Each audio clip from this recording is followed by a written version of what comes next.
ఇగో ఇక్కడ చూస్తాలు కదా, పొద్దుగా లేతే ఏం తింటాం మనం? కూరగాయలు, బువ్వ, పండ్లు.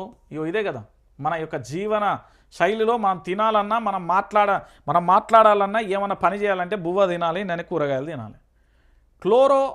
క్లోర్ ఫైర్ ఫాస్ ఇవి ఒకసారి డేంజర్ బెల్స్, కూరగాయలు పండ్ల తోటలపై విచ్చలవిడిగా పిచికారి, వాటిని తినడంతో దెబ్బతింటున్న నాడీ వ్యవస్థ, సడన్ బ్రెయిన్ స్ట్రోక్. దేశంలో ప్రతి 40 సెకండ్లకు ఒకరికి బ్రెయిన్ స్ట్రోక్ వస్తాను, ప్రతి 4 నిమిషాలకు ఒక బ్రెయిన్ స్ట్రోక్తో మరణం అవుతుంది. ఇటీవలి కాలంలో రాష్ట్రంలో పెరుగుతున్న కేసులు, ఇందులో ప్రధాన కారణం కడుపులో క్లోర్ఫైరిఫాస్కు సంబంధించి అవశేషాలు చేరడం. 40 దేశాలలో ఇప్పటికే ఈ పురుగు మందును నిషేధించను, మన దేశంలో నిషేధించాలంటూ పెరుగుతున్న డిమాండ్లు అంటూ కూడా చెప్తున్న పరిస్థితి కనబడుతుంది. మీరు ఇదే కాదు, మీరు తింటున్న పండ్లు కానీ, మీరు తింటున్న కూరగాయలు కూడా, మీకు మనం లేచే జీవన శైలి కానుండి మొదలు పెడదాం.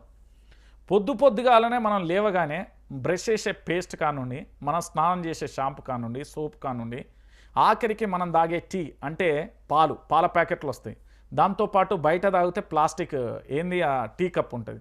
ఇంకా మనం బయటికి వెళ్తే చైనా నుంచి మనం కుప్పలు టన్నులు దిగుమతి చేసుకున్న అనేక రకాల టేస్టీ రకాల వంటకాలకు సంబంధించిన పౌడర్లు, అది క్యాన్సర్ కారకాలు.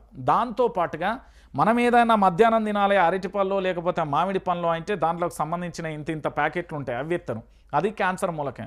దాంతోపాటుగా లేదు మనం ఇంకా సాయంత్రం అయింది ఇక డిన్నర్ చేద్దాం, లేకపోతే ఇంకేమన్నా చేద్దాం, ఇంకే కథ పోదాం అంటే అన్ని రకాలుగా కూడా విషాన్ని మాత్రమే ఇప్పుడున్న జనరేషన్ తింటుంది. అది వాస్తవమైన విషయం. ఎవరు అంగీకరించకపోయినా ఇది వాస్తవమైన విషయం.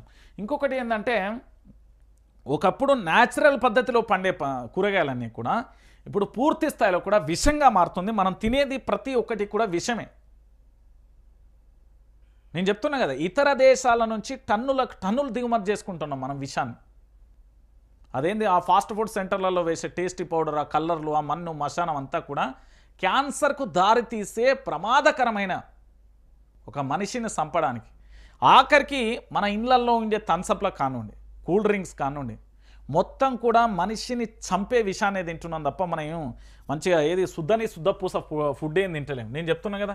ఇక ఇంకొక విషయం ఏంటంటే, తెలంగాణ ప్రాంత ప్రజలందరూ కూడా ఆలోచించాల్సిన విషయం ఏంటంటే, ఇక్కడ వైఆర్టీవీ తెలుగు న్యూస్ ఛానల్ అనేది కదా, ఈ వైఆర్టీవీ తెలుగు న్యూస్ ఛానల్కి సంబంధించి ఇగో ఇక్కడ ప్రతి ఒక్కరు కూడా సబ్స్క్రైబ్ చేసుకోరు. ఇగో ఇక్కడ లైక్ చేయాలి. ఎందుకు లైక్ చేయాలి అంటే మద్దతు తెలపాలి.